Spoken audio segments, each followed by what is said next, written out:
Hey guys, it's AXN here, back with another Destiny weapon review. This week, the Iron Banner is back, and with it 2 new guns that are available to buy from Lord Saladin, the auto rifle and the shotgun. But in today's video, I'll be reviewing the auto rifle. However, you can soon expect a video on the shotgun to come out. The Iron Banner auto rifle, known as Haakon's Hatchet, is a legendary weapon with medium rate of fire and medium impact. On its own, this gun may not seem like it's much better than any other auto rifle. However, what this gun does have going for it are the perks.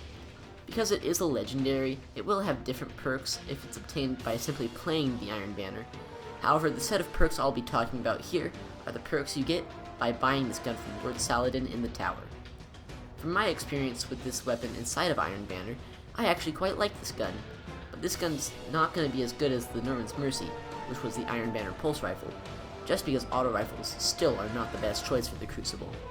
However, with that said, this does not mean in any way that if you like auto rifles, this is a bad choice. For auto rifles, especially the medium rate of fire and medium impact, this is probably one of the best ones to use. So let's talk about the vendor perks on this gun. The first thing that you get a choice between on this gun is the scope. You'll have a choice between the Red Dot ORS, the Sure Shot IS, and the Focus Lens FLS2. I use both the Red Dot and the Sure Shot scopes, because they are the least obstructive and the easiest to use. The first main perk on this gun is called Crowd Control, which increases weapon damage after a kill. You then get a choice between Hand Loaded for extra range, Feather Mag for faster reload at cost to the size of the magazine, and Reinforced Barrel, increasing the range at a cost to stability. I personally choose Reinforced Barrel because stability is not as important due to the final perk. This final perk is Counterbalance, my all-time favorite stability increasing perk. Instead of making the recoil less noticeable, this perk makes the recoil purely vertical, leading towards a very stable weapon if you have good manual recoil control. And with this, you'll be able to see why stability isn't as important to go for on this gun. Because this weapon is obtained by doing PvP, let's talk about how it fares there first. Even though this weapon may not have an insanely high kill time like the Last Word, this gun does feel very easy and very good to use. When using this gun inside of the Iron Banner, I truly felt like I was on even footing with my competitors. Even though there are better options, this as an auto rifle is a very good thing to use. In PvP, you'll be doing 16 damage to the body and 20 damage to the head. That means you'll need 10 headshots or 13 body shots to get a kill. This is fairly good, however, the damage drop-off will be your worst enemy with this gun.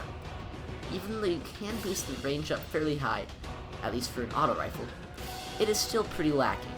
The damage drop-off for auto rifles is too close to the player, and because of this, shotguns will still be able to kill you very easily. In PvE, this gun is decent, but it really doesn't have any aspect about it that makes it really stand out. Again, this weapon does suffer from being an auto rifle, which are not the best things to use in PvE, but even though it's not excellent, it still isn't terrible. If you want a good auto rifle, you can use this weapon with moderate success.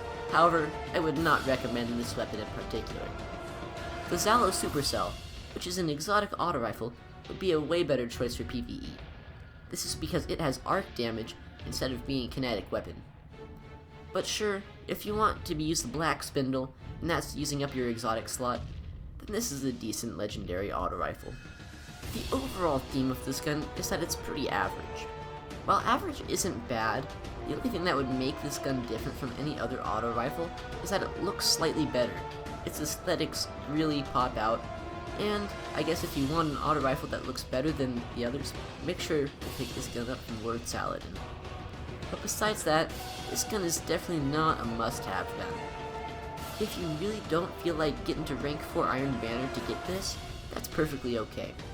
As I've said before, this is not the Norman's Mercy or anything of the sort, so you don't have to spend your time grinding Iron Banner if that's really not something that you feel like doing. But that'll be it for today's video, guys. If you enjoyed, please do make sure to leave a like on the video. If you loved the video and really want to see more, make sure to subscribe. And if you have any suggestions or comments for the future videos, please do make sure to leave a comment down below. I will be doing a review on the Iron Banner shotgun as well, so do make sure to look forward to that in the near future. Your support always helps, and every single like, comment, and subscription always helps the channel grow. But thanks for watching, and as always, I'll see you guys later.